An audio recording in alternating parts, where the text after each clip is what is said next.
इन विरोधियों को मैं बताना चाहता हूं, क्या चीज का भ्रष्टाचार का विरोध कर रहे हो तुम आज? जिस भ्रष्टाचार का विरोध तुम करने जा रहे हो, जिसका आरोप तुम सरकार पर और मुझ पर लगाए हो, उस आरोप को सुप्रीम कोर्ट ने आज सुबह सुबह निरस्त कर दिया है। किस मुंह से धरना प्रदर्शन कर रहे हो? भाड़े में आदमी ला ला करके वहां भाषणबाजी करते हो। हमें पता है तुम बौद्धिक रूप से काफी मजबूत हो, लोगों को बहकाने में तुम्हारा मास्टर है, तुम मास्टर डिग्री लेके बैठे हो। पिछले साल भी हम लोगों ने एक योजना चलाया था जिसका नाम था आपकी सरकार आपके द्वार, और वो इसलिए हम लोगों ने प्रारंभ किया कि झारखंड एक ऐसा प्रदेश है जहां नदी नाला पहाड़ पठार पर्वत और अनेक दुर्गम स्थानों पर हमारा गांव, हमारे लोग अपना जीवन यापन करते हैं। कई जगह तो ऐसा है जहां पदाधिकारी ना कभी पहुंचा, ना सरकार की कभी योजना पहुंची, ना सरकार की कभी आवाजें पहुंची, और उन सब जगहों पर पदाधिकारी जाने से भी कतराते थे। लेकिन आज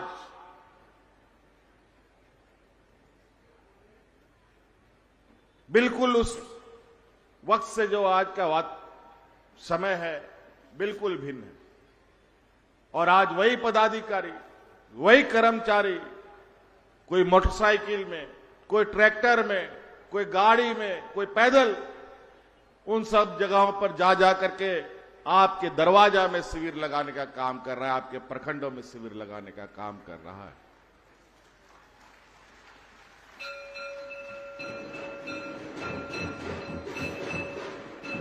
हम जानना चाहते हैं, यहां उपस्थित सभी लोगों से एक आवाज हम सुनना चाहते हैं कि क्या आपके पंचायत में शिविर लग रहा है? बहुत बढ़िया। हम तो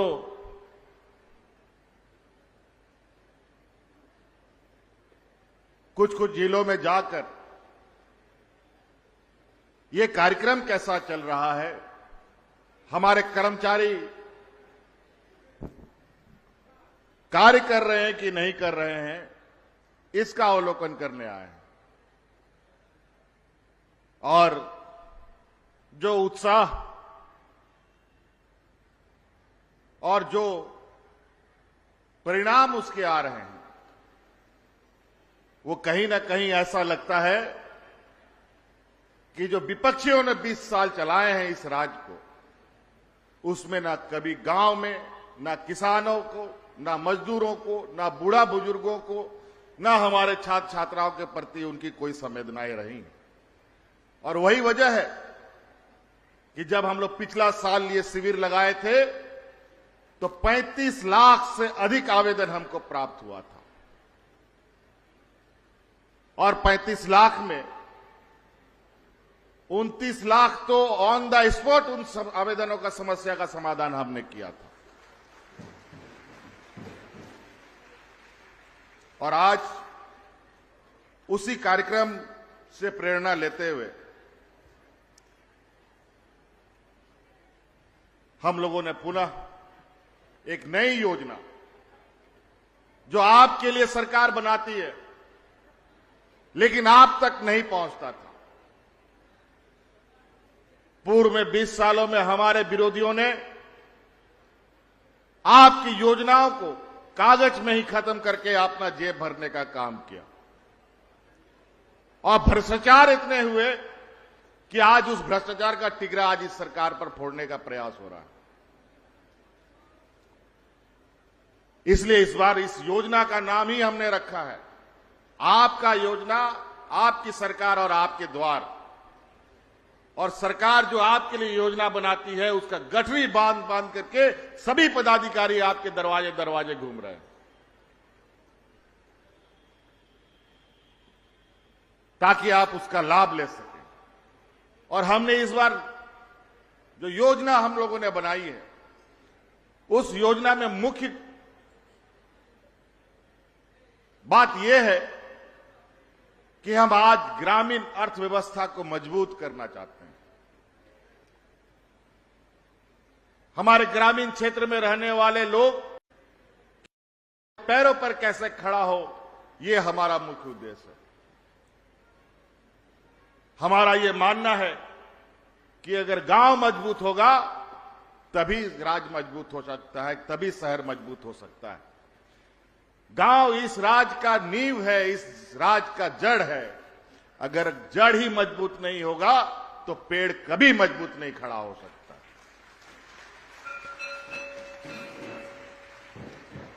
आज इसीलिए अनेक योजना को देखें। बिरसा हरित ग्राम योजना का नाम ले, मुख्यमंत्री पशुधन योजना का नाम ले, मुख्यमंत्री रोजगार सृजन का नाम ले,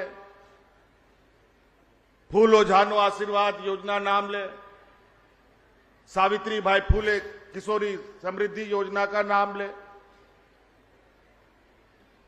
विशुद्ध रूप से यहां के आदिवासी, यहां के मूलवासी, यहां के दलित, पिछड़े, अल्पसंख्यक, जिनके बारे में कभी भी 20 वर्षों में नहीं सोचा गया, आज वो धीरे धीरे आगे बढ़ने के लिए तैयार हैं। और सोचते भी कैसे ये लोग, ये वही लोग, उन लोगों ने 20 साल इस राज्य को दिशा देने का काम किया जो इस राज्य को अलग करने के घोर विरोधी लोग थे। और इसीलिए एन केन प्रकार यहां झारखंडियों को बदनाम करने का प्रयास होता रहा। और आज ही देखिए, आज का दिन हमारे विपक्ष लोग प्रखंड मुख्यालय में विरोध कर रहे हैं, भ्रष्टाचार का विरोध। और विरोध करेंगे भी क्यों ना, इतना उत्साह जो गांव गांव में है, उसका डर तो उसके मन में होना ही है था।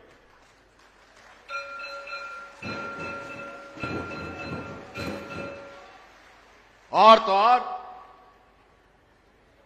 इन विरोधियों को मैं बताना चाहता हूं, क्या चीज का भ्रष्टाचार का विरोध कर रहे हो तुम आज? जिस भ्रष्टाचार का विरोध तुम करने जा रहे हो, जिसका आरोप तुम सरकार पर और मुझ पर लगाए हो, उस आरोप को सुप्रीम कोर्ट ने आज सुबह सुबह निरस्त कर दिया है।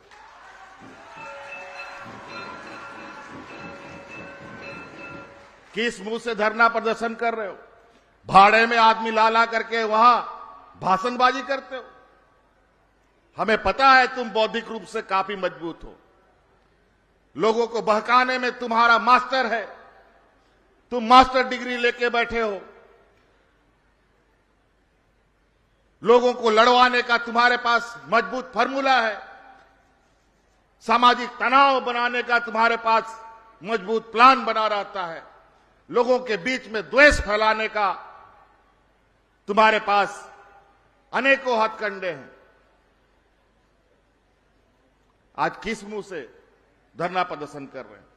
और अजीब हालत है, इस राज को तो राज बनने के बाद से ही कुछ गिरोह इस तरीके से सक्रिय हो गया है कि इनको लगता है यहां का मूलवासी, आदिवासी तो सब बोका लोग हैं, ये राज क्या चलाएगा।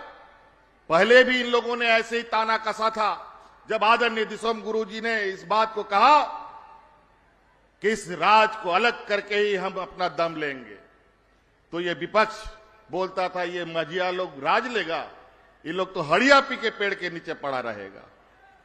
आज वही दिसोम गुरु का देन है, आदरणीय शिबू सोरेन जी का देन है कि ये अलग राज हमें मिला।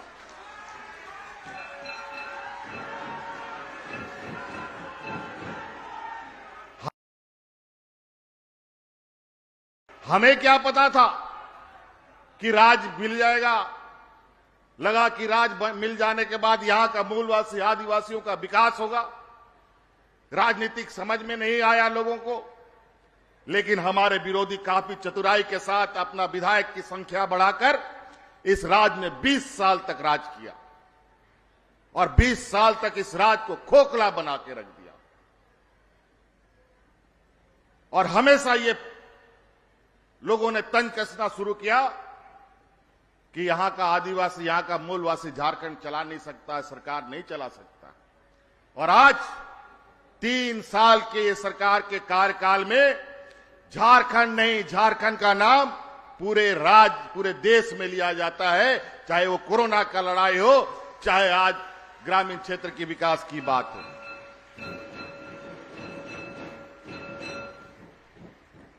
पेट में तो दर्द होना ही था, लेकिन बहुत चुनौतियों के बाद ये राज हमें मिला और आज भी ये राज संघर्ष कर रहा है, सरकार संघर्ष कर रही है।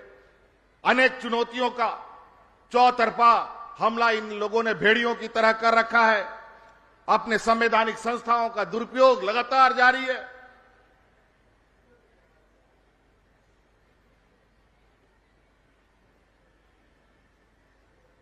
लेकिन इससे हम लोग विचलित नहीं है।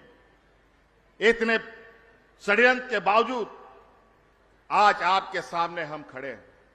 इनका बस चले तो इन लोग बोरा में भर करके लेके भाग गए हमको, लेकिन इतना आसान नहीं है। जब इस राज्य के 3.25 करोड़ लोगों का आशीर्वाद अगर हम पर है तो इतना आसान नहीं है इस सरकार को हिलाना और डिगाना।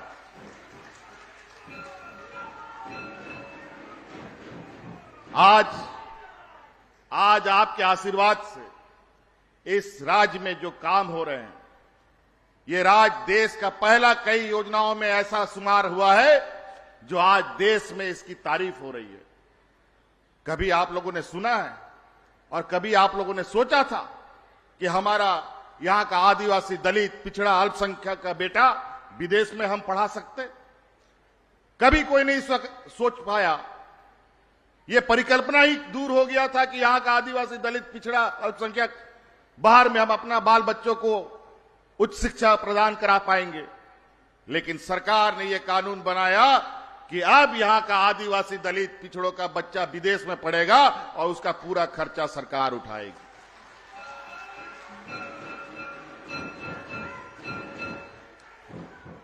अनेकों बच्चे अभी शिक्षा ग्रहण कर रहे हैं। कुछ बच्चे तो शिक्षा ग्रहण करके वापस भी आने वाले हैं। पहले बड़ा आश्चर्य होता है, पहले हम लोगों का बतौर विधायक घेराव होता था, धरना प्रदर्शन होता था और अपनी मांगों को लेकर कर्मचारी सड़कों पर उतर जाते थे और पूर्व की सरकार उनके आंसुओं को पोंछने के बजाय उन पर लाठी डंडे बरसाने का काम करती थी। और आज उन्हीं आंसुओं को जब हम खुशी में बदल रहे हैं तो हमारे विपक्षियों का पेट में दर्द चालू हो गया। याद कीजिए, विगत वर्षों का 5 साल डबल इंजन की सरकार और 20 साल का समय कि पारा शिक्षक सड़कों पर 12 महीना में 11 महीना सड़क पर रहते थे। आंगनबाड़ी की महिलाएं सड़कों पर अपना बाल बच्चों के साथ धूप, गर्मी, बरसात में पड़ी रहती थी अपने अधिकार मांगने के लिए। आज ऐसा क्या हो गया कि कोई एक व्यक्ति भी धरना प्रदर्शन नहीं करता? उस समय की सरकार के पास ना कान था, ना आंख था, ना संवेदनाएं थी। आज ये सरकार के पास आंख भी है, कान भी है और संवेदनशीलता भी है। बड़ा हमको चिंता होता है। जब हम सरकार बनाए थे तो हमको लगा कि अच्छे कामों का सराहना भी होगा और हमारे विपक्ष लोग सकारात्मक आलोचना भी करेंगे। और आलोचना लोकतंत्र का सबसे खूबसूरत पहलू होता है। लेकिन हमारे विपक्ष तो ऐसे मुंह मोड़ के बैठ गए हैं कि इन किन प्रकार सरकार बनने के बाद से ही ये सरकार गिराने पर लगे हुए। कभी विधायक को तोड़ फोड़ करने का काम, कभी मंत्री को तोड़ फोड़ करने का काम, कभी मुख्यमंत्री पर बेबुनियाद आरोप।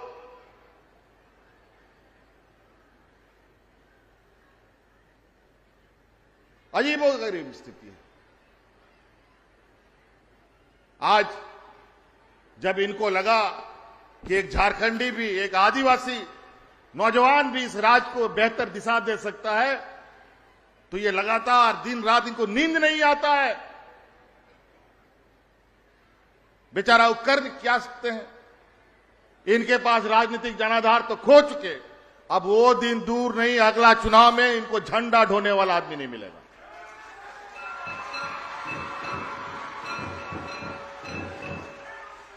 और इस 3 साल में, अभी तो 2 साल और बाकी है जी, अभी तो 3 साल में जो लकीर हम लोगों ने खींचा है, और इतना गाढ़ा लकीर खींचा है कि भाजपा लोगों को आने वाला 7 जन्म भी लेना पड़ेगा तो भी कम पड़ेगा,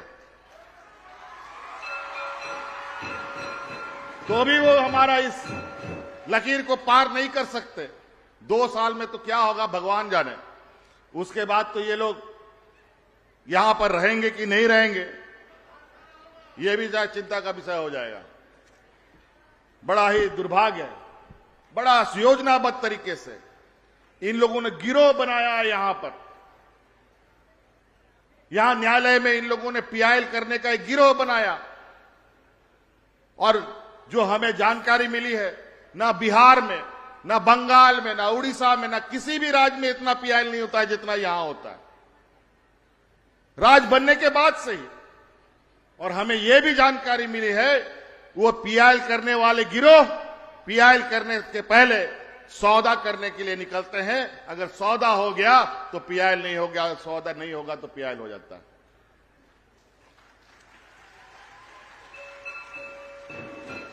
और बड़ा दुर्भाग्य की बात है, न्यायालय को भी इसका संरक्षण प्राप्त हो जाता है। कभी कभी हमारे ऊपर जो आरोप लगा, इसी मुकदमे को इसी हाईकोर्ट ने निरस्त कर दिया, और अब फिर से उसी को दायर करके सही ठहरा दिया। अजीब हालत है, ये समझ से परे है। और इसी केस को सुप्रीम कोर्ट खारिज कर देता है। और मैं बड़ा गंभीरता से इन सब चीजों को देखता हूं कि हमारे इस राज्य के चौथे स्तंभ के रूप में न्यायालय, पत्रकारिता किस तरीके से काम करती है। और मैं कहने से ये गुरेज नहीं कि हमारे पत्रकार बंधु भी राजनीतिक व्यवहार में कभी कभी देखने को मिलते हैं। आज इस भावी कार्यक्रम का जो पंचायत में उत्साह चल रहा है, जो योजना चल रहा है, जो लोगों को लाभ मिल रहा है, किसी कोने में छोटा सा खबर आपको दिखेगा, वो अनुकंपा पर लगता है सरकार को मिल रहा है। वहीं पर छापे पड़ रहे हैं ईडी का, इनकम टैक्स का। और तो और मजेदार बात, ये इनकम टैक्स ईडी छापा मारता है 100 जगह पर, 80 जगह पर, और मिलता कितना है? 1.25 करोड़ रुपया। गजब बात। 10-20 करोड़ रुपया तो छापा मारने में लगा दिया, मिलता है कितना? ये शुरू से ही आप देख लीजिए। मधु कोड़ा जी के समय में 40,000 करोड़ रुपया का घोटाला इन लोगों ने कह करके मुकदमा दर्ज किया, एक आदिवासी नेता का भविष्य खराब कर दिया। आज ईडी और सीबीआई बता दे 40,000 करोड़ रुपया में उसको कितना रुपया बरादरी में मिला, कितना पैसा वापस ला करके इन लोगों ने सरकारी खजाने में डाला। बड़ा आश्चर्य की बात है। ये लोग इनके प्रकार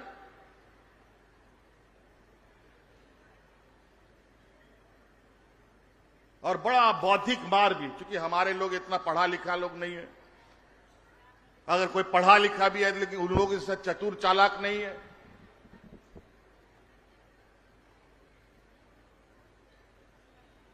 आज आपको मदद करने वाला भगवान भरोसे ही है, लेकिन अब परिस्थिति को बदलना पड़ेगा। आज जिस तरीके से हम लोग हर मोर्चे पर लड़ाई लड़ रहे हैं और हर मोर्चे को जीत रहे हैं, तो हमारे ग्रामीणों को भी अपना अधिकार की लड़ाई के लिए हमेशा तैयार रहना चाहिए। विवेकानंद विद्या मंदिर स्कूल एक CBSE affiliated English medium coed school है। हम शिक्षा के साथ संस्कार देते हैं। thefollowup.in like share, and subscribe. www.thefollowup.in